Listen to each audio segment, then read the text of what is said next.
So dear students, today we are going to do an experiment on the short circuit test of a single phase transformer. So the schematic diagram is in front of you. Okay. So again we will be using the same transformer, that is transformer of rating 1 kVA, and the primary voltage is 220 volt and the secondary voltage is also 220 volt, which operate at a frequency of 50 Hz. Now, what is the circuit connection? Okay, there will be auto transformer which will be provided, to which we will provide AC supply, and in turn it will provide a variable AC supply that is being connected to the ammeter in series, then through wattmeter connection. In wattmeter connection, there are 4 points are there: M, L, C, and the voltage point. M and C are being short circuited, while L is being connected to the primary winding, one end, and this common terminal. Now in this the common terminal is already there, while the voltage terminal we will select it at 150 volt. Why 150 volts? Because there are two ranges are there. One is 150 volt and another is 300 volt. Now, as I have already told you that open circuit test is performed at rated voltage. Okay, but this short circuit test is being performed at a rated current. So rated current, and also the secondary is being short circuited. Okay, just as in case of open circuit test, the secondary is kept open. Here in short circuit test, the secondary is short circuited. So what will be the rated current that we can calculate easily? Okay, because the kVA rating is 1000, the input voltage is 220 volt, so it comes out to be near about 4.54 ampere.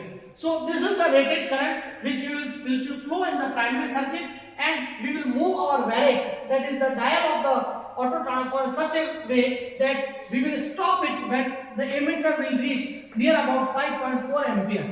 And you will surprised to know that the voltage required to produce this 4.54 ampere current when secondary short circuit is very small. Is very small. It will be nearly about between 10 to 20 volt. That we will see during the experiment. Okay. However, the current will be rated current. Moreover, we will also connect the voltmeter to measure the voltage, that is the low voltage, and the secondary is being short circuited. Now, what we will get? We will get different types of reading. First of all, voltage reading, ammeter reading. Okay, that is already fixed, 4.54 ampere, and wattmeter reading. Now, what does wattmeter reading represent? It represents the full load copper loss. The wattmeter reading, which you can represent by WSC, that is wattage during short circuit. This represents full load copper loss. Somebody may ask, sir, why not iron loss? Iron loss is neglected in this case. They are very small in this case because we are applying a very small voltage. And iron loss depends upon the voltage, because it is not a rated voltage. In fact, it is 1 to 2% of the rated voltage, and therefore the iron loss are very small. Hence the whole wattmeter reading will be assumed to be the full load copper loss. Okay, that is very clear. Now with the help of this wattmeter reading and the current reading, we can find out some parameters which include the equivalent resistance of the transformer, the equivalent impedance of the transformer, and the equivalent reactance of the transformer. How? We know that the power is also defined as I square R. Therefore, we have substituted the value. We know the value of W. We know the value of I. In the formula we will put it, so we will get the equivalent resistance of the transformer. We can also calculate the Z impedance, equivalent Z impedance, by dividing voltage. Whatever the voltage we have got from the voltmeter reading divided by the short circuit current, that is 4.54 ampere, we will get the Z equivalent. And we know this formula, that is the equivalent reactance is nothing but under root of impedance square minus the equivalent resistance square. So in this way, further we also come to know about the full load copper loss. Now with the help of the full load copper loss and with the help of the iron loss from the open circuit test, we can easily find out the efficiency of a transformer at any load. Now we move to our panel to carry out the experiment. So now we are on the panel of the short circuit test for single phase transformer. Okay, now this was our transformer which we have used for open circuit also. Now we are using for short circuit test also. Okay, so again this transformer is being fed with the help of an auto transformer. Okay, the auto transformer is being fed with the help of the supply coming on this panel, that is phase and neutral is being applied, and we are taking the two output terminals. These output terminals are being connected to an ammeter. Okay, and from ammeter it is going to the wattmeter. You can see it is coming to the So now we are on the panel of the short circuit test for single phase transformer. This is our transformer on which we have performed open circuit test. Now we are going to perform the short circuit test. Again you can see these are the two primary terminals and these are the two secondary terminals which are being short circuited. Now the primary terminals are being fed through this auto transformer. Okay, and the auto transformer is being supplied from the supply coming from the panel with phase and neutral. Okay, now from the auto transformer one connection is going to the ammeter. From the ammeter, okay, it is being here where a voltage in parallel is being connected, and the voltmeter, this ammeter reading is going to the C, and M and C are being short circuited. Okay, and this is line terminal is going to the primary winding, and the second end of the primary winding is coming to the voltage terminal, that is 150 volt. Now here we have 150 volt also, 300 volt also, 600 volt also.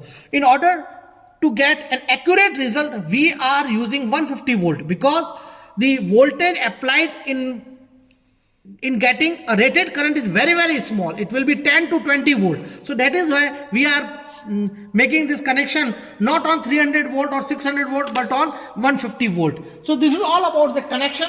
So now we will start our short circuit test. Okay, so we have made the supply on.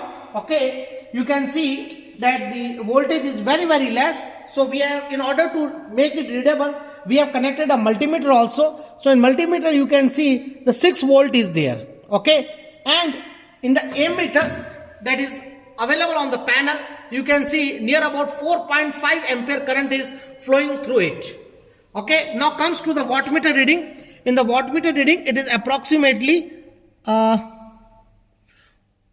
watt is there. Okay, 14 watt. Now we have to find out the multiplying factor because we have made connection to the 150 volt. Therefore, the multiplying factor is 2.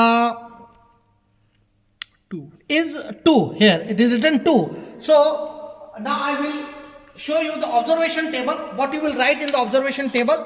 Okay, we will take the reading. First reading, the input voltage is 6 volt.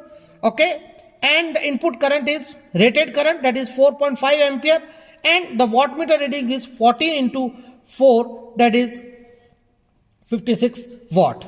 Now with the help of this reading, we will make now some calculation. What are the calculation? First of all, we will calculate the R equivalent. Okay, R equivalent of the transformer is nothing but 56 into 4.5 square into R equivalent. So we will get R equivalent is equal to 56.455 square. Now you can do this calculation. Similarly, we can calculate Z equivalent. Z equivalent will be nothing but 6 divided by 4.5 ampere. 6 is the applied voltage and 4.5 is the rated input current. Now once we calculate Z equivalent, now we can calculate the X equivalent. Okay, the X equivalent will be nothing but the Z equivalent square minus R equivalent square. Okay, so we can calculate X equivalent also. This 56 watt is nothing but the full load copper loss. Okay, so through open circuit test we have find out the constant iron loss, and through short circuit test we have find out the copper loss. The iron loss in this case, because the voltage is very less, is neglected. So all the losses are assumed to be due to the copper loss only. So thank you very much for